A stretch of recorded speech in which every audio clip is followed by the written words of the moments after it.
कहते हैं 9 प्रकार के लोगों से बच के रहना चाहिए। कौन कौन लोगों से? शास्त्री, मर्मी, प्रभु, गुरु, सठ, वैद, बंदी, कवि और रसोइया।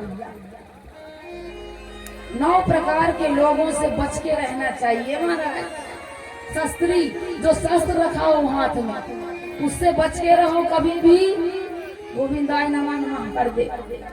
दूसरा है मर्मी, जो आपका भेद जानता हो, जो आपके बारे में सब कुछ जानता हो, उससे बच के रहना, कहीं भी आपकी पोल पट्टी खोल सकता है। और प्रभु भगवान से भी डर के रहना चाहिए, अपने गुरु से संभल के रहना चाहिए। शिष्य कितना भी बड़ा होशियार क्यों ना हो जाए, गुरु गुरु ही रहेगा। एक बार क्या हुआ, एक गुरु जी ने अपने शिष्य को तलवारबाजी सिखाई, तलवार चलाना सिखाया गुरु जी ने। अब वह शिष्य इतना ज्यादा तलवार चलाने में निपुण हो गया कि अपने आप को गुरु जी से आगे समझने लगा कि मैं तो ऐसा तलवार चलाता हूँ कि मेरे गुरु जी ही नहीं चला पाते। एक दिन उसने अपने गुरु को ही ललकार दिया महाराज कि गुरु जी चलिए थोड़ा सा आपके साथ तलवारबाजी हो जाए। गुरु जी ने कहा अच्छा बेटा, अब हम ही से सीख के हम ही से तलवारबाजी, ऐसे ही होता है आजकल। शिष्य महाराज तलवार लेकर के दिखा रहे हैं गुरु जी को। गुरु जी कहते हैं ठीक है, तलवारबाजी में तू आगे चला गया है, पर हम तुझको बताते हैं, हम भी गुरु हैं, तुम्हारे ही गुरु हैं। गुरु जी ने क्या किया कि रात को, कल तलवारबाजी थी सुबह, रात में आदेश दिया अपने एक शिष्य को कि जाकर के 25 फुट लंबा म्यान बनवाओ, 25 फुट लंबा म्यान बनवाओ। उनका शिष्य ने क्या किया, बनवाने तो गया, पर जो तलवारबाजी वाला शिष्य था वो पता लगाया था कि गुरुजी कहीं कुछ जुगाड़ न करें, कल तलवारबाजी का कार्यक्रम। तो एक खुफिया लगाए रहता था गुरुजी के कमरे में, उसने जाके बता दिया कि तुम्हारे गुरुजी 25 फुट लंबा म्यान, जिसमें तलवार रखी जाती है, उतना बड़ा म्यान बनवा रहे हैं। समझ गया वह तलवारबाजी वाला शिष्य, कहता अच्छा गुरुजी 25 फुट लंबा तलवार से मुझसे युद्ध करेंगे, तब तो भैया मेरे को भी 25 फुट से और ज्यादा लंबा तलवार लेना चाहिए। तो बताओ 25 फुट कितना ज्यादा होता है, कितना ज्यादा होता है, अनुमान लगाओ आप लोग। 4, 5, 6 फुट से ज्यादा नहीं हो, और 25 फीट की तलवार कितनी बड़ी होगी। क्यों भैया, गणित लगाओ थोड़ा सा, कि बस लड़ने में दिमाग लगता है, पंचायत करने में। यहाँ भी आकर के साड़ी देख रही है, कौन किस रंग की साड़ी पहन के आई है। मेरे पास भी ऐसी कलर की साड़ी है, मैं भी पहनने वाली। क्यों भैया, ऐसी बात करने आई हो क्या? दिमाग भी लगाया करो। 25 फुट कितना बड़ा होगा, बहुत बड़ा। तो उस शिष्य ने सुनकर के 25 फुट का तलवार बना लिया, 30 फुट का, कि 5 फुट और ज्यादा है, क्योंकि हम चेले हैं और चेले गुरु जी से आगे हैं।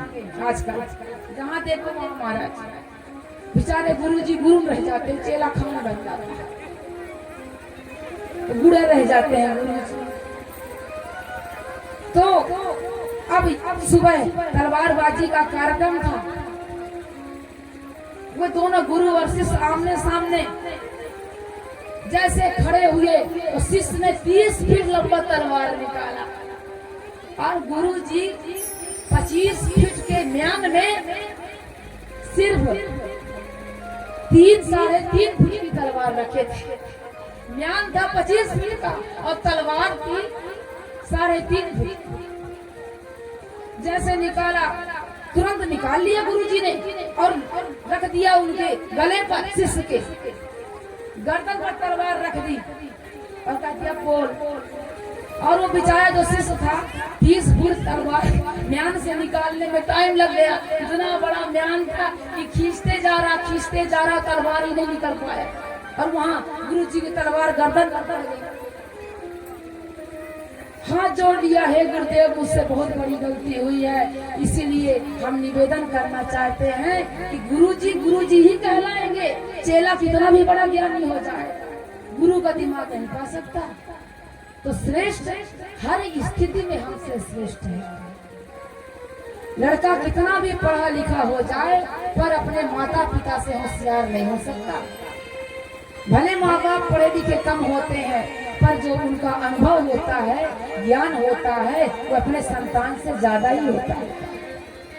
और अगर ना भी हो फिर भी संतान को मूर्ख नहीं समझना चाहिए अपने माता पिता को। आजकल यही विडंबना है कि बच्चे पढ़ लिख करके अपने माँ बाप को मूर्ख समझने लगते हैं। ये दुर्भाग्य है हमारे भारत का। वही माँ बाप बच्चे को पढ़ाए लिखाए और वही बेटा माँ बाप को मूर्ख समझता, कहता रे तुम क्या जानो, तुम तो कुछ जानते ही नहीं, चुपचाप बैठा करो, हम सब जानते हैं क्योंकि हम पहले आए थे, तुम बाद में आए हो।